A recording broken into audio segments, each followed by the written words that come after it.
There is something wrong with the Yosemite National Park. While the views are truly breathtaking, beyond its postcard beauty lies a much darker story. And this is filled with sudden disappearances, baffling search failures, and cases that remain unsolved even decades later. You could even say that they all follow a certain pattern. So, what's really happening in this national park? Let's find out.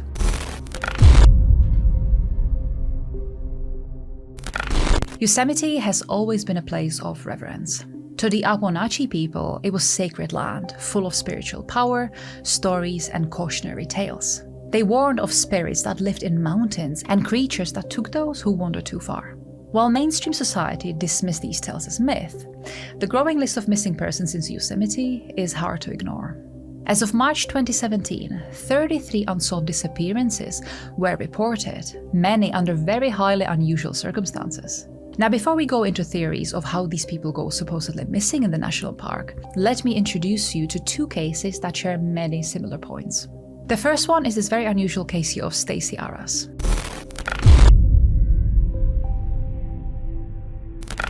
Stacy, who was just 14 years at the time, was this very outgoing and outdoorsy teenager who loved horse riding and going on hikes. And so, during the summer of 1981, herself and her father, George, decided to go away on a 4-day saddle loop trip in the famous California's National Park and enjoy the activities they really both loved doing. So, on July 17, they packed up their things, and together with 6 other people, they began their trip. Later that day, at around 3 p.m., the group arrived at the Sunrise Heights Sierra camp, which is where they were planning to spend on the night. But because it was still quite early and wanted to enjoy more of the beautiful day, Stacy decided that she was not ready to call it a day. So she first made sure that her horse was okay, and then she walked over to her father and told him that she wanted to take a short walk.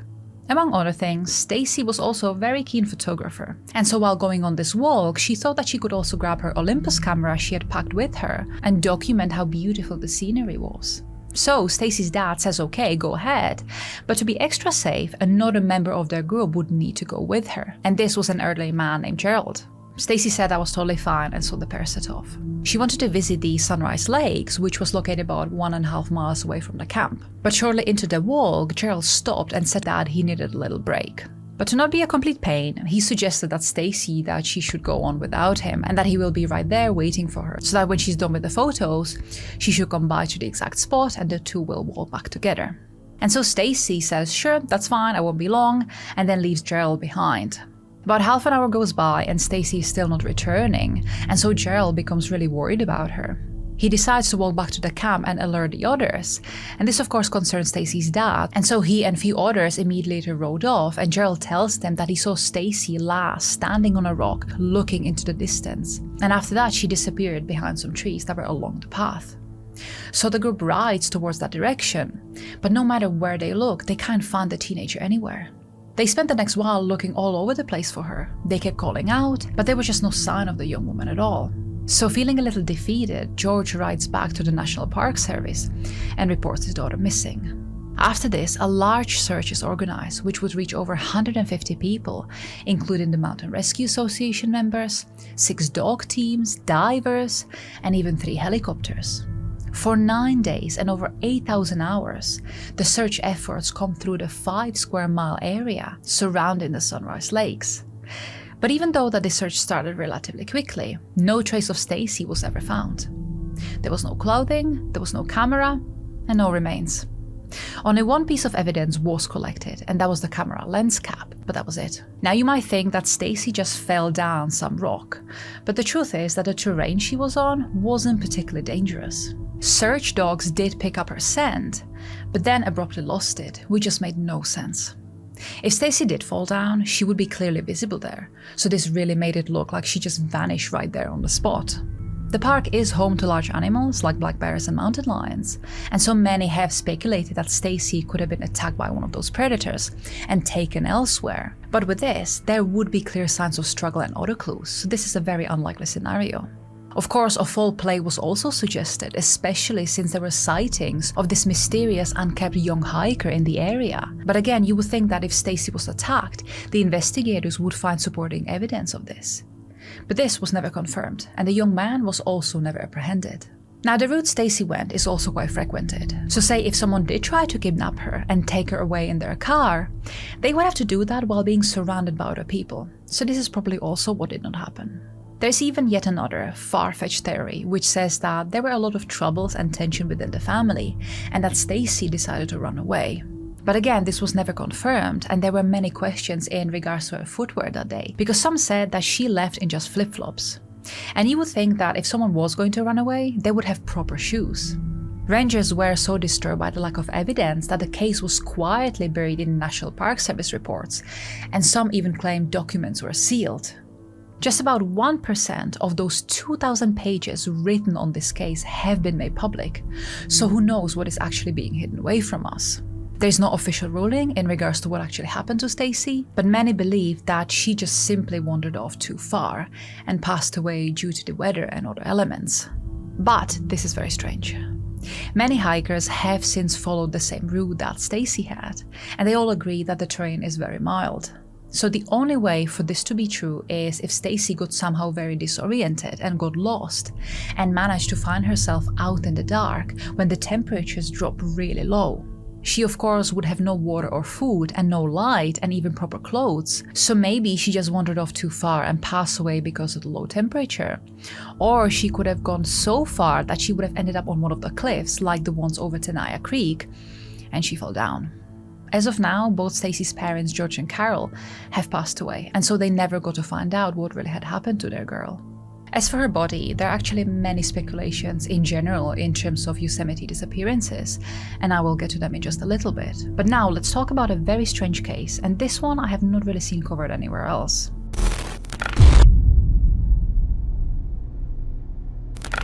This second case resembles Stacy's circumstances a lot.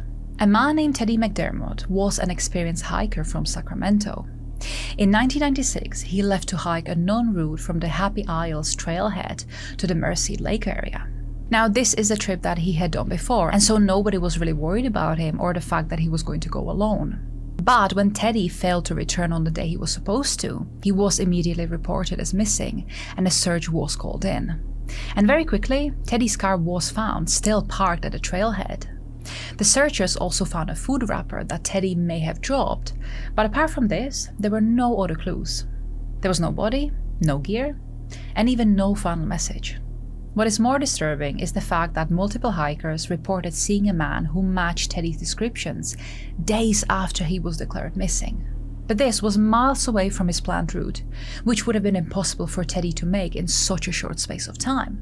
Interestingly, Teddy's name is not even listed as one of the 33 missing cases, so that also adds a certain layer of mystery, because why would he not be? What I think might also be worth mentioning is the landslide that happened in 1996 on the same trail that Teddy had taken. On 10th of July, just before 7 p.m, 162,000 tons of granite rock got dislodged from this cliff between Washburn and Glacier Point in Yosemite Valley. This block broke into a huge rock mass slide, falling at 160 miles per hour and hitting the ground about 60 meters away from the base of the cliff in the Happy Isles area. The force was so large that it was compared to an earthquake of just over 2 points in magnitude. It also triggered this large dust cloud, where witnesses said that the sky for about 6 minutes went completely pitch black, and the dust could be still seen high in the air the following day until the afternoon. The landslide also damaged about 1,000 trees in the process, as well as the Happy Isles Nature Center, and unfortunately it also claimed 1 life out of the 12 hikers who were caught by it. In the park's history, this incident together with the 1997 Mercer River flood and 2013 Rim wildfire were the 3 worst natural disasters the area has ever seen, but it could very well be also the explanation for Teddy's disappearance. But of course, there is a very strong chance that Teddy's case had a much darker ending. When analyzing cases such as Teddy's or Stacy's, you can start to see how certain patterns come up. You have sudden vanishings with no distress calls, injuries, or signs of animal attack. Search dogs behave strangely, often refusing to track or losing scent abruptly. And then if any bodies are found, they are discovered in areas that were already searched multiple times before, so it is very unlikely that they would have been missed the first time. And on top of all this, the victims are often experienced hikers. What is also worth pointing out is the fact that these disappearances often happen near granite formations or bodies of water. So potentially the hikers could have fallen off the rocks or have been swept by the current, but sometimes that could not have been the case, in which you have to start asking, what did really happen?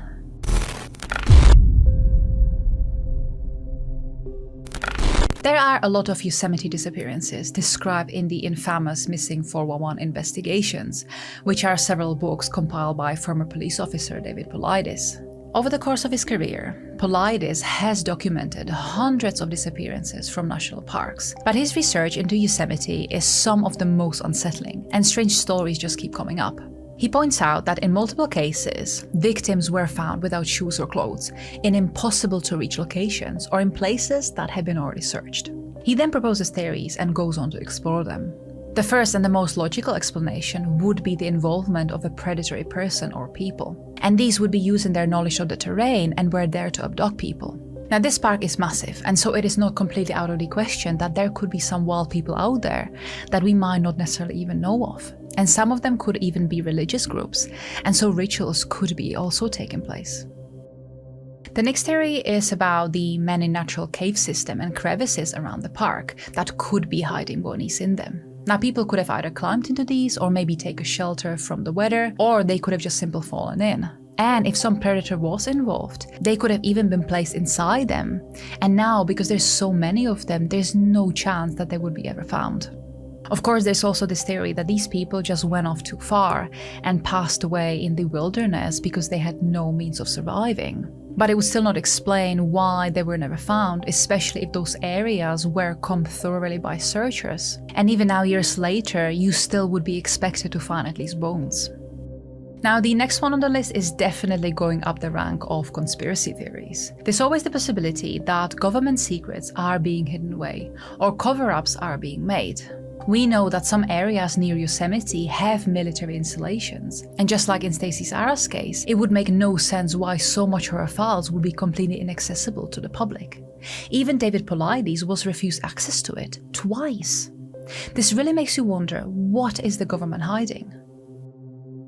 And the last but not least, you have the supernatural category. Of course, you do have many skeptics that argue that these disappearances are either coincidental or they happen due to natural causes like exposure, animal attack, or falls. But you have to admit that the sheer volume and bizarre consistencies makes that explanation harder to accept.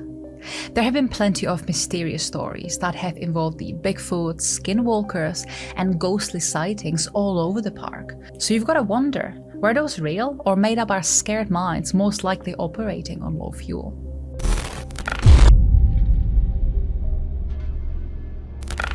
Thanks to the CCTV footage that was pulled back in 2021, we actually have a record of a very chilling sighting. This first happened in Fresno, which is a town south from the national park, but the sighting would be also caught in the park itself.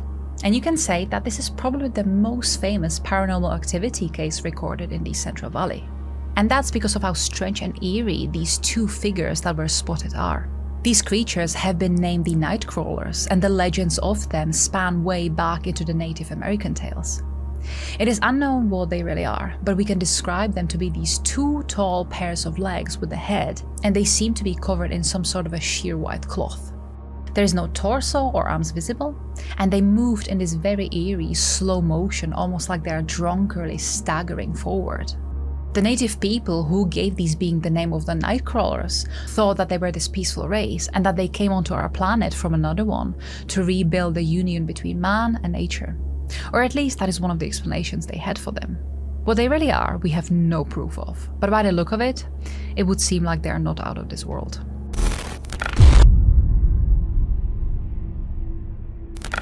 The last case I want to talk about is one of the most baffling Yosemite adjacent cases, and it is about this 3-year-old boy who vanished during a camping trip. The child wandered off while playing near the family's tent, and when his parents could not locate him, they went for help. After a frantic 24-hour search, he was found unharmed, but he was miles away, on a rocky outcropping 2,000 feet above the campground. Naturally, the search and rescue officials were stunned. There was actually no path that the boy could have taken, especially not alone and in darkness. So how did he get there? Well, when he was asked what happened, the boy reportedly said that a woman took me to a cave. She had hair like grandma, but her face wasn't right. On top of this, he also claimed that he saw robots and that he slept inside of a log. Of course, this story was written off as a child's imagination, but to some, it sounded eerily like other missing 411 patterns. And why would a boy imagine a strange woman taking him away? Plus, he had no motive for running away, and he was found so far away that he could not have managed to do that on his own. I think it is safe to agree that something else was at play that night.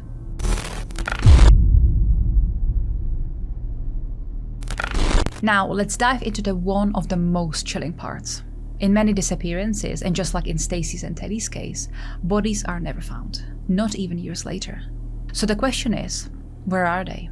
And in some cases, the remains have been discovered in almost absurd locations, like high cliffs, with no evidence of how the person climbed up there. Or they have been buried in deep snow, but there have been no footprints leading in or out. There have been even bodies found underwater with no signs of drawing nearby, and one ranger, albeit anonymously, quoted that there are times we find a shoe with a foot still inside, but no body, no other shoe, nothing. So what caused this? Is it animals, falls, or something more sinister? And why would this ranger want to stay unnamed?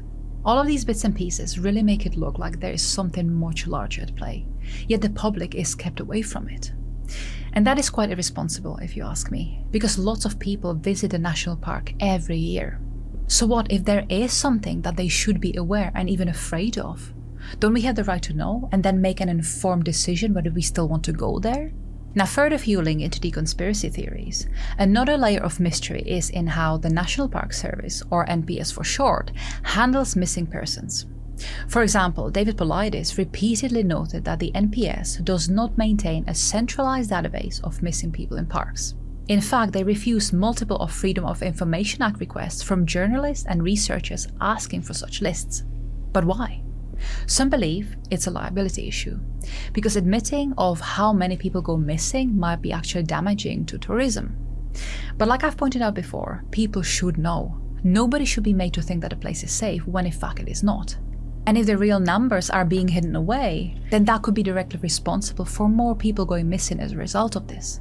And that is just pure injustice. Some people go even further to say that these disappearances are rooted in something deeper, and that a cover-up might also be at play. And that is not necessarily of aliens or Bigfoot, but of systematic negligence and the inability to explain bizarre vanishings. But again, if people are not properly warned, they will keep on continuing going into the area, and they will keep on mysteriously vanishing. Because it seems that nobody really cares to put a stop to it. And even now in the 2020s, Yosemite continues to see mysterious disappearances. We had the John Doe in 2021, who was found deceased near Glacier Point. He had no ID on him, no backpack, and apparently the park did not even have an entry record of him. Then we had the woman named Amelia, who was an experienced trail runner, who disappeared near Brideville Creek in 2022.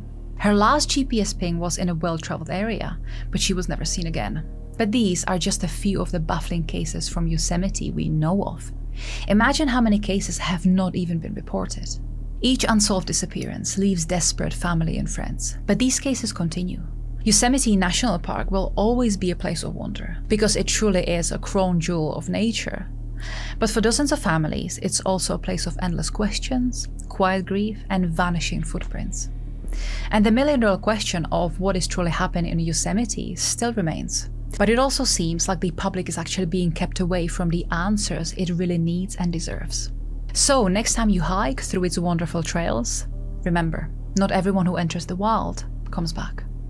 Now, if you enjoy my stories, then please subscribe and share them, because this way you'll get to continue on receiving more chilling and mysterious content. And before the new episode is out, I recently covered 3 extremely suspicious missing 411 cases, which I think you'll really enjoy. Until next time.